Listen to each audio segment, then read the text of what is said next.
Robbie started this morning with a story about turbulence he'd experienced as a parent, with his daughter who became champion, or wanted to be champion, hide-and-seek player.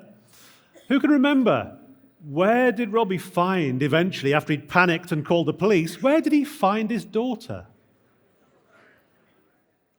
In a washing machine. She'd hidden in the tumble dryer. Now, that's easy to remember because it's a story, yeah? Robert's doing something, he's panicking. There she is in the tumble dryer. So that's great. That's a little story about a big subject of parenting, the subject of panic, the subject of turbulence. But it all comes down to that one image that you'll never forget of a 2-year-old in a tumble dryer. Don't try this at home. Good parenting. Okay. Did he get a child lock for the tumble dryer after that? No, of course not. Just don't switch it on. Okay. Now, that's a little memory test. And all of you who are here this morning to hear Robert speak, you all remember it really clearly because it's a story and we're good at remembering story. When you're not working, you escape into story. You go home, you scroll through your feed, you watch Netflix, you read a book, you gossip. You never guess what. Yeah, that's all story. And when we're not actually working, that's what we do. I'm lucky. When I'm working, that's what I do. I tell stories. It's fantastic. Okay, so listen, I want to do a little, that was a memory test. I want to do a little, now, we used to call it an observation test when I was working at the BBC Academy. Every now and again, somebody would fail. It was a bit embarrassing. So we just call it an observation experiment. Okay, so what I need everyone to do, everyone who's in the room, everyone stand up. Put your stuff down, stand up. Okay, all you have to do is watch me, observation, and do exactly what I do. Right, okay, so put your hands out in front of you. Put one hand above the other. Cross your arms over. Twist your wrists like that. Mesh your fingers together. Now, tap your index fingers. Tap, tap, yep, tap, tap, very good. Okay, tap, tap, tap. Do that. Robert, they failed. Okay, that's interesting. Here's the thing. We go through life, we have a little model of what to expect in our heads, a model of what we should, if I do this, this should happen. And when it happens, you don't even pay attention to your own model, your biases, whatever you want to call them. You don't even pay attention to it. When it doesn't happen, right now you're awake. I did this thing Steve did, and then he did something I couldn't do it. Now you're awake. So 2 things happen when your model breaks down in turbulence. Number 1, you wake up. You wake right the hell up. You pay attention. Number 2, you try and make sense of it. And the best way we've learned over thousands of years of making sense of the world when it's changing is to tell a story. And here's the thing. You have to teach people how to read or produce data. Nobody teaches anybody how to read a story. You can't stop kids reading stories, watching stories. You don't have to learn story. It's built in.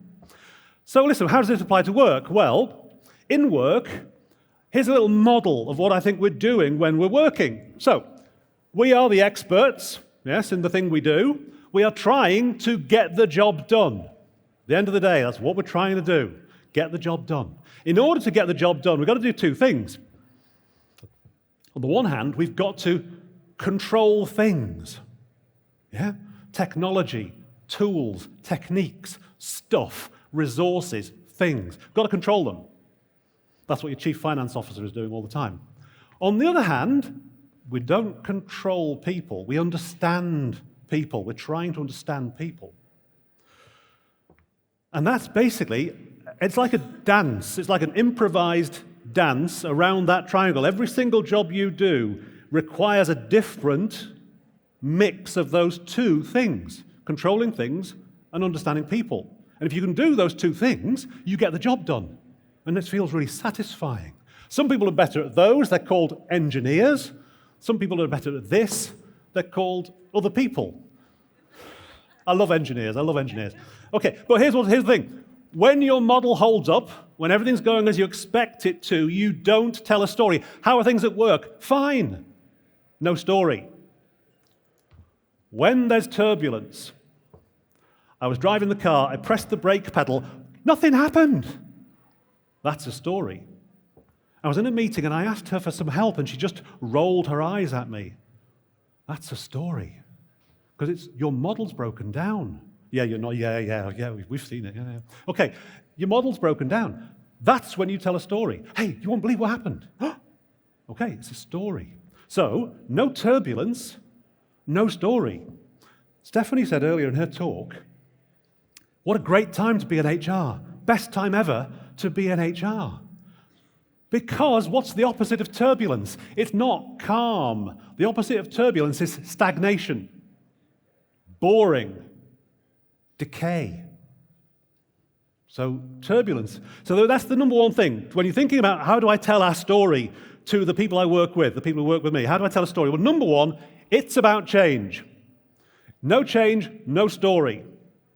Imagine, here's a story. Once upon a time, there was a wise old king who had 3 beautiful daughters, and they all lived happily ever after. Try that with your kids. Try that as a bedtime story. You ain't going to get a repeat request for that one. That's no story. No change, no story. So you can't actually walk in at the end of a project, a big change project, and say the finishing line, what was it, the finishing line commentary?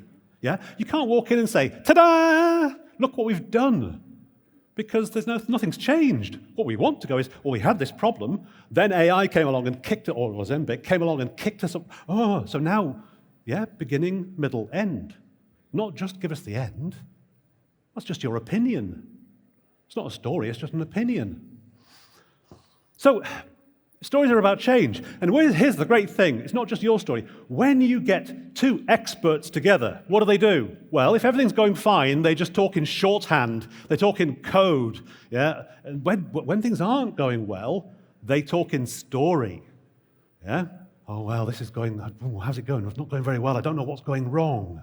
And the story allows the experts in your organization to do troubleshooting. And the stories are basically about 2 things. Either stupid bloody things or stupid bloody people. Stupid customer. Oh, yeah, engineers love those stories. Stupid bloody user has broken my machine. Okay.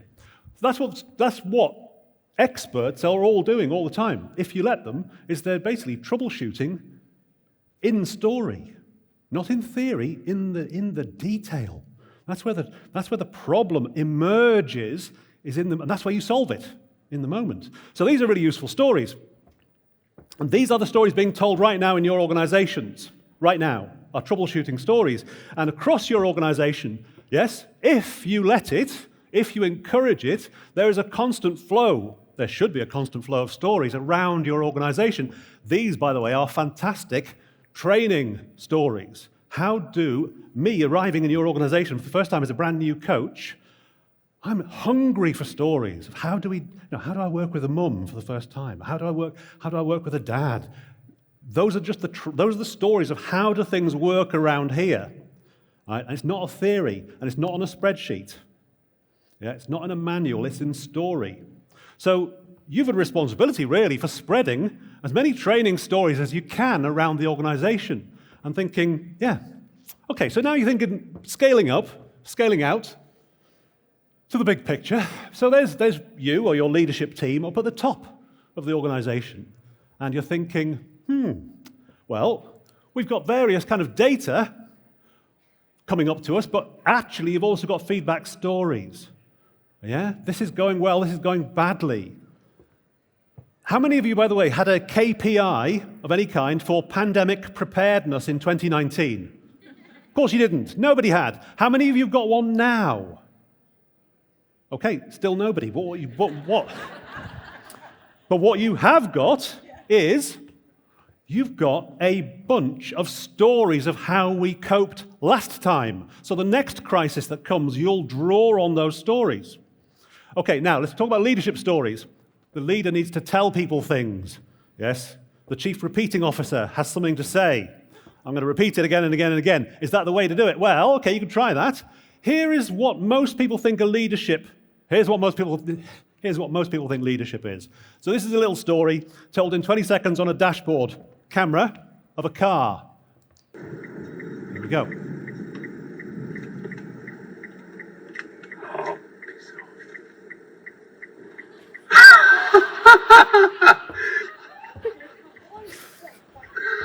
That, by the way, is not me in a red hat. So basically, that's what people think bosses do. They think bosses boss people around. Yes? And therefore, when you, as the boss, walk into a lamppost, we like that story. No one ever says, oh, poor guy, is he all right? We don't. We laugh. Because look how the mighty have fallen. So the problem as a leader is we don't really want to hear about you. Because that's what we think bosses are doing most of the time, just bossing people around. If it goes wrong, we'll tell that story. Yeah, but if it goes right, well, that's just you doing your job. So the second lesson, it's not about you. It's not about you as a leader. So you may have big ideas as a leader. Here's what we need to do around AI in the workplace. But you have to tell them as small stories, like the toddler in the tumble dryer, and they're not about you. So they are about, of course, they're about your team. They're about, well, imagine you're walking through the Arctic, right? You're crunching through the snow, and suddenly you see a polar bear. And the polar bear sees you. And the polar bear starts running, and you start running. Okay. That's a little mini story of sorts. And you process the meaning of the words. You understand what I said, not by arranging nouns and verbs and adjectives in sentence order. You understood what I said by running a visual simulation in your head. A little movie was running where you're in the Arctic and there's a polar bear. Great. So you visually process words.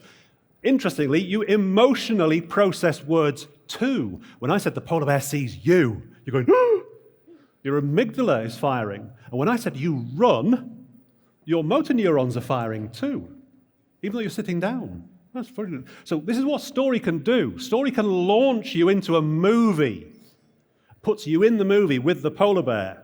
That's how powerful your words can be if you tell a story. 3 ingredients of story. I've only got 2 minutes left. 3 ingredients of story are this. To get the polar bear running, you need action.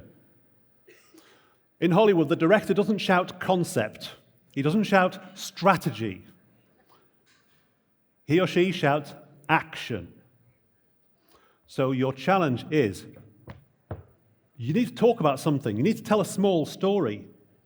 You need to show us something that we're pointing our mind's eye.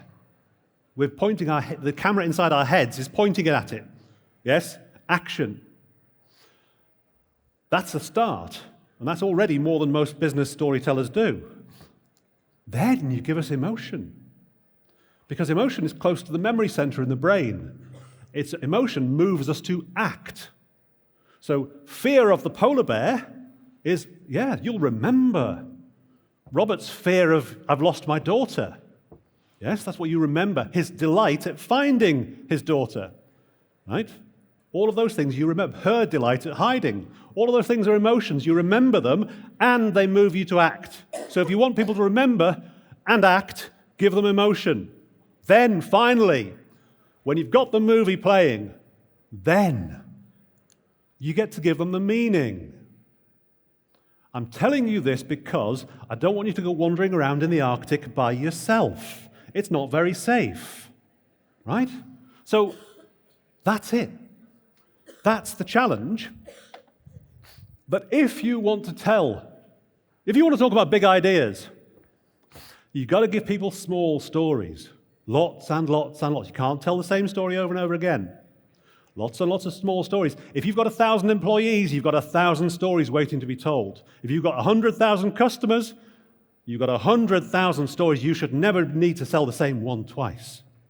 And the test you've got, ask yourself this. What would I point my camera at? I need to talk about AI in the workplace. I'm going to point my camera at Karen in the meeting thinking, shit, I don't know anything about this. What am I going to do? I can point my camera at Karen. I can't point my camera at AI, but I can point my camera at somebody experiencing it. So what would I point my camera at? So the question, I want you to go away. You're going to think about the big message I need to tell to my people. Question, where's my polar bear? No polar bear, no movie. What am I going to point my camera at? And give them action, emotion, and then you've earned the right to give them the meaning. So for that, where's my polar bear, folks? That's all you need to know. Thank you very much.